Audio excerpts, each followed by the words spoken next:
Yun guys, nag-live lang po ako sandali kasi i-share ko lang sa inyo kung ano nangyari sa Facebook ko. So, nung isang araw po nahack po yung Facebook ko tsaka yung Gmail account ko. So, yung Facebook ko tsaka yung YouTube channel ko naapektuhan. Ang galing talaga ng mga hacker. So, yun.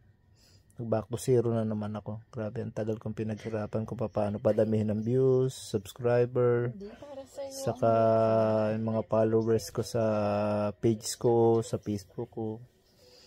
Lahat na bali wala. Grabe. Ang hirap-hirap.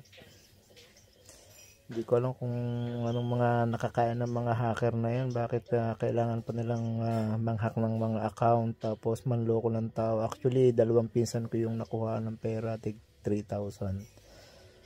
So, wala naman akong magawa doon. Siyempre, hack nga yung account mo. So, no choice. Wala. Sayang ang pera.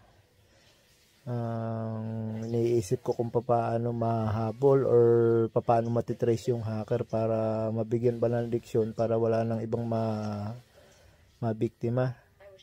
Usong-uso kasi ngayon yan eh. Lalo magpapasko na naman. Maglalabasan na naman ng mga bodol-bodol, mga scammer. Nakakasama lang kasi ng loob yun. Tagal-tagal mo nag-sacrifice dun sa mga account mo. Ang hirap-hirap kumuha ng mga viewers, ng mga followers, tapos ganun lang yung mangyayari sa isang iglap, mawawala ang lahat. 'Di ba? Ang hirap. Siguro may mga nakaka-relate sa inyo dahil nangyari na din sa inyo siguro to. Sana dun sa mga dati kong followers, subscriber, kung natatandaan nyo pa ako po yung may-ari ng account na Bostlon TV.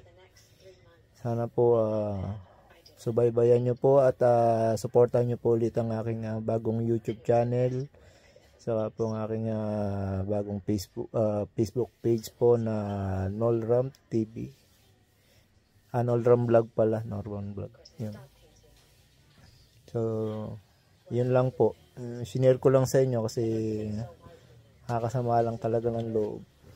Nakaka-stress ba? Sayang kasi sayang.